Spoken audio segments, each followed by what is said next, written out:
Hello and welcome to Channel's Book Club. I am Olakunle Kasumo.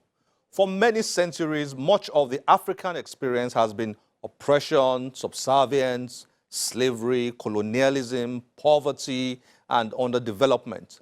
One question people have been asking for a long time is, what is wrong with the black man? But is there something wrong with that question itself? Is there really a problem with the black man? Is the white man superior? More fundamentally, is there even anyone that is black or white in this world?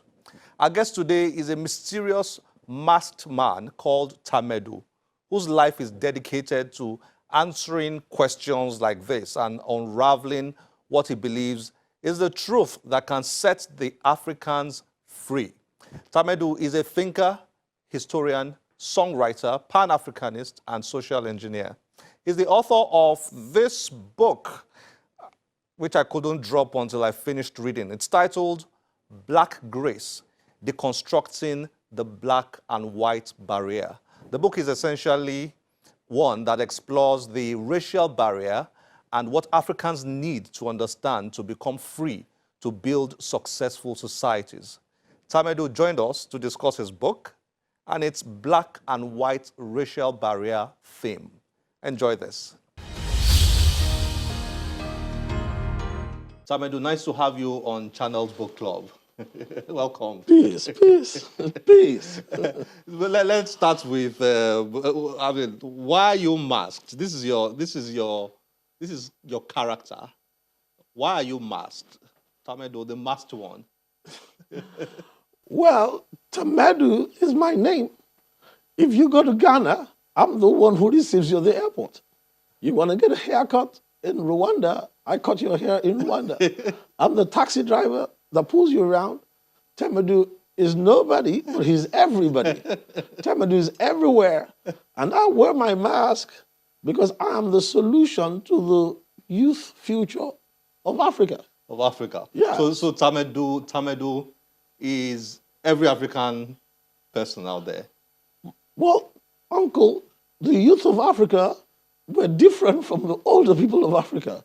Tamedu is the future of the youth of Africa. Tamedu is the future of the youth of Africa. Yes, sir. Nice, interesting outfit. Nice to have you here. Thanks for coming. Now, you've written a very interesting book, Black Grace, Deconstructing the Black and White Barrier. It seems to me that the issue of race is very central to your message. You are interested in finding a solution for the black race, answering the age-long question, what is the problem of the black man? Why has the black man had challenges over the centuries? Am I correct? Is that a good summary? Yes, W.E.B. Du Bois said for the 20th century, the color bar was the biggest global problem. The color bar? Yes, black and white color bar. But today, it has even become bigger than that. It's the greatest source of sorrow all over the whole world. Tamedu knows that. I research it, and I have the answer. So, the man you just mentioned now, W.E.B. Du Bois, I saw that name here very prominently. It seems to be the one who inspired you, or is it inspired this writing? Well, he inspired this book because in 1903, W.E.B. Du Bois wrote a book, The Souls of Black Folk, 1903. You read the book today, it is true for Ghanaians, it is true for all African nations, it is true for Nigerians. Nothing has changed. The souls of black folk. So I researched it, I saw what he saw, and I find the solution from there. Okay. Now let's dig in. Black Grace. I like the title of the book. Black Grace, Deconstructing the Black and White Barrier by Tamedu. Now, what's this book all about for those out there who are not very familiar with it? Okay, the biggest problem in the whole world today is this black-white barrier. Black is poor. Black is wretched. Black is depressed. Black is ugly. But white is good. The whole world is divided into black and white. Black for defeated, white for champion. Affects everybody.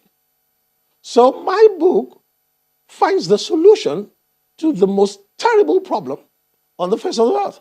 I wear a mask because every African that has tried to solve that problem has been killed very early.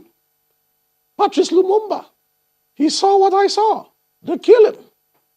Stephen Biko, South Africa, he saw what I saw. They killed him quickly. I can go on. That's how even man like Thomas Sankara, he saw what I saw. But none of them wear masks. Martin Luther King Jr., if he wear a mask, he stay alive for many years. So I want to be alive to see the solution all over the world, so I wear my mask. Is Tamedu afraid? No, Tamedu is wise. Wiser than white man. Okay. Now, so you are saying the problem of the world is the white-black barrier. You said here that white and black is a lie. Yes, sir. That in reality, the world is not divided into white and black. Oh, sir. Can you explain that? Okay, sir, I don't know if you've ever seen any man who looks like this. That's white. This is white. No, not really. I've never seen a white man in my life. I don't know, apart from Uganda, I almost saw somebody who looked like this, but I've never seen any man who looked like this. So that tells you that this black-white is a construct. It's a construction from imagination of predators created to create a predator and a prey. So white is good, even though there's no white. And from my study, you see that definition of white has been changing. Look, for instance, what is thought white in Africa is black in America sometimes. So it's just an imaginary construct by people, masters of the game, who know how to think. So they created the problem, and unless you start with truth, you can never win. Using that white-black illustration is really powerful. I mean, really, there is nobody that is white. And there is nobody, well, maybe, but rarely will you find anybody that's black. So what's the idea behind creating that white-black concept? And you also mentioned in your book that it was deliberately done by some people you call men in the shadows, masters of the game. Masters of the game. Can you explain that? You see, the world needs to understand that the black and white color bar was not created for anything personal.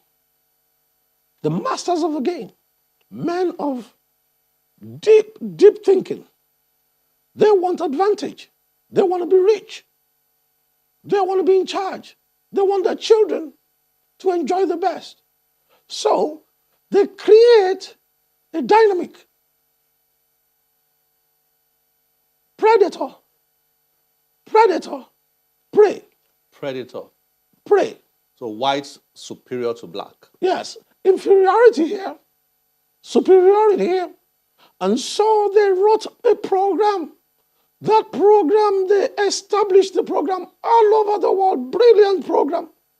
And until Africans understand the program, understand the truth, there'll be no peace in Africa.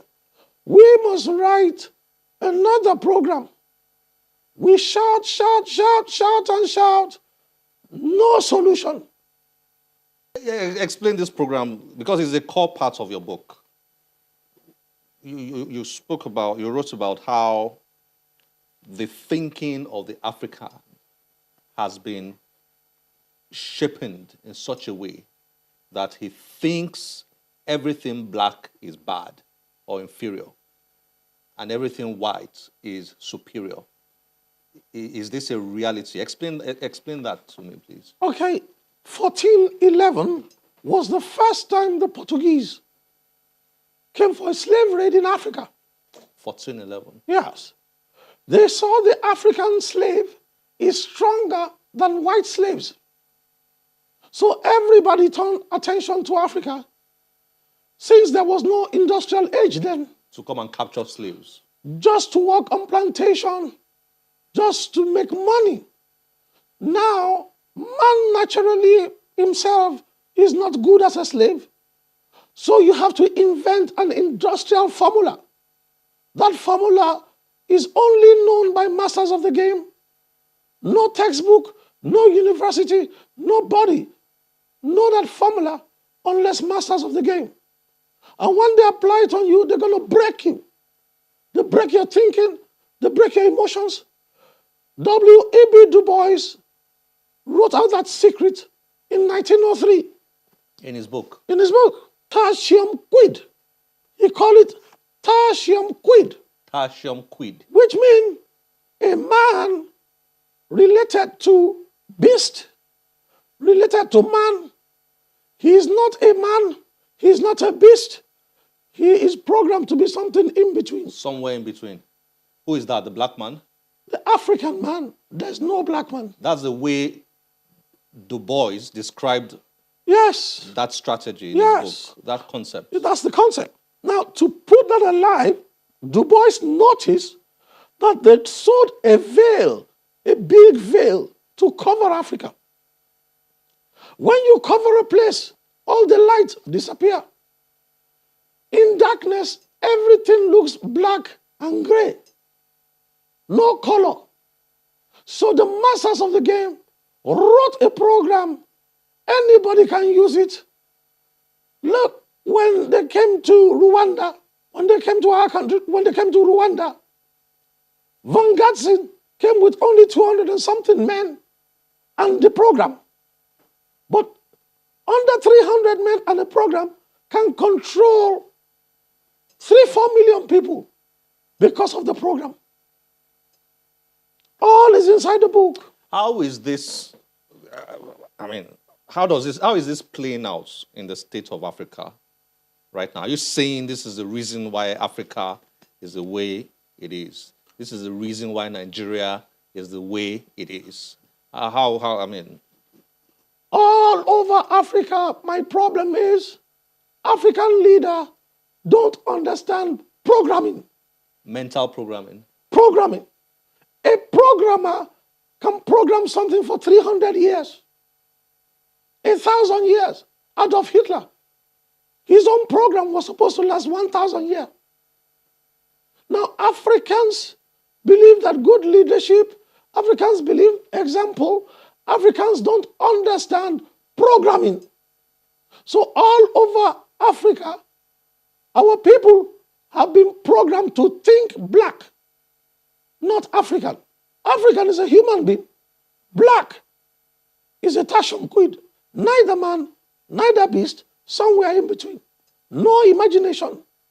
Which Nigerian in Nigeria has ever invented new television? Listen, an animal does things the same way. Elephant has been drinking water same way for thousands of years. Dogs will not do meeting in a compound. Say, let us clean a compound. So when you take a man and break him using terror and force with program, he will continue to give birth to inferiority complex. Back to what you said about African leaders not understanding programming. Why did you come to that conclusion? You see, programming lies at a level of intelligence beyond the tertium quid. Programming is somebody who wants something to last for 30 years after he has died, 300 years after he has gone. In practical terms, when you say programming, you mean shaping the way a people think. Is that what you mean by programming? Let me tell you like this. This second African-American to have PhD from Harvard University wrote a book, The Miseducation of the Negro. He said something. He said, if you can control a man's thinking and make him to think he's inferior, you don't need to tell him to go back to the back of a room. He'll go to the back by himself. And even if there's no door at the back of the room, he will create one for himself and find his level. So if you control the thinking, white men spend a lot on film to control thinking. Hollywood. Between entertainment for film, even science. We teach science in school all over Africa. Darwin theory of evolution. Say black man descend from gorilla. Gorilla very strong, but no brain. White man from chimpanzee. So programming is something that surrounds you. Chimpanzees are smarter. Very clever. So programming surrounds you. Programming shape your thinking. What do you mean by power of knowledge? I think chapter 7 here in your book. Is it chapter 7 now? Okay, the power of knowledge. Yes. Let me quickly look at that for you. Good. Now, power of knowledge is powerful. Africa doesn't know that part of programming was that they decided to wipe out, erase every civilization in Africa and claim that there was no civilization in Africa before. But when you do research, Hegel, German philosopher, said there's no history in Africa. Why? When they wipe out your history, African proverbs say, when a man is robbed of his history, he's settled for any future. And a man is robbed of his history, he settles for any future. Yeah, I found that chapter very interesting because you went to great lengths to explain that Africa indeed had great civilizations in the past. A lot of Africans don't know that. Even here in Nigeria, most of our history maybe started in 1960, then a bit of colonial history. Beyond that, there really is no knowledge, no information. Well, there is, but we don't show so much interest. I think Nigerian author Chinua Achebe, he said something. He said the history of a hunt will always favor the hunter until the lion appoint his own historian. So you see, Africa allowed her history. Africa fought. We don't know. Queen Nzinga of Angola, she fought. Mosi Kingdom, they fought. Africa didn't lie down. But these people, they're too smart for Africa. So a handful of men, just a handful of people, enter Africa, destroy the African civilization. They use Africa against Africans, divide and rule. So to rule a country of 200 million people, you need only 200 million people, you need only 200 predators. They divide us, we are fighting, we don't even know why we are fighting. But if we learn programming, we see why we fight. So, were colonialism and slave trade, apartheid, colonialism, slave trade, separate but equal, different name, everything is the same. Superiority, inferiority. predator, prey, rich, poor, smart, stupid. No white man, no black man, but we have accepted our thinking is now black. So George Floyd, may so rest in peace, was not black. And the officer who killed him was not white. What do you make of the Black Lives Matter movement? Black Lives Matter movement, good, but not excellent. If Black Lives Matter understand W.E.B. Du Bois and Dr. Martin Luther King Jr., they've been knowing that Dr. King rejected Black Power salute. And he explained why. You do not fight a lie with a lie. What do you mean by that? You are not black. Okay. It's a concept. Oh, so even the very term black, Yes. the black in the Black Lives Matter Yeah. is a problem for you. I'm going to tell you, in America, they have something we call brown paper bag test. Brown paper black test. Brown paper bag. Bag, like a bag. Okay. Brown paper bag test. Brown paper bag test. Yeah. Now, you take a brown paper bag, when Africans be coming in, if you are darker than envelope, you know envelope? Yeah, brown envelope. Brown envelope, yeah. If you're darker, you go to the back.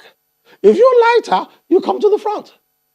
So even in the African American community, the program's so successful that even the black African is busy sorting himself into lighter and darker. Darker for work in the field, lighter one to work for master in the house. In the house. Malcolm X spoke about it. Teach you how to hate yourself. So this book, that's why I wear my mask. The thing in this book, to advance, only digital generation. You see, the enemy is so smart. No black man today can think at this level. Our salvation comes from computer, digital platform. You can put 600 years data. What your brain can never get, computer bring out for you. You see the pattern. You see the algorithm. You see the equation. Because computer can look at 600 years. But African on its own cannot even look 30 years. So only the younger generation who have access to computer learning, digital natives, we're the solution to the future.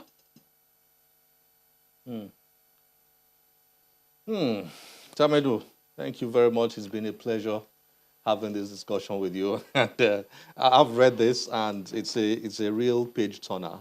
Thank you, Uncle. It's a real page turner. Thank you, sir. It's exciting meeting you. Yes, sir. Thank you for joining us on Channels Book Club. My pleasure, Uncle. So many insights there from Tamedu. What a character he is. Looks like we'll be seeing a lot more of him around because the white-black racial barrier subject has been and will remain on the front burner for a long time. Before we go, please don't forget to take out time to catch up on Channels Book Club on the new podcast series of Channels Television that is already on. This podcast service will give you the opportunity to listen to episodes of Channels Book Club from anywhere. To get on board and enjoy this podcast service, visit www.channelstv.com/podcasts. This is where we have to end the show today. As always, we'll be delighted to get your feedback through any of our social media platforms displayed on your screen. I am Olakunle Kasumo. Remember, one great book can change your life. Bye-bye.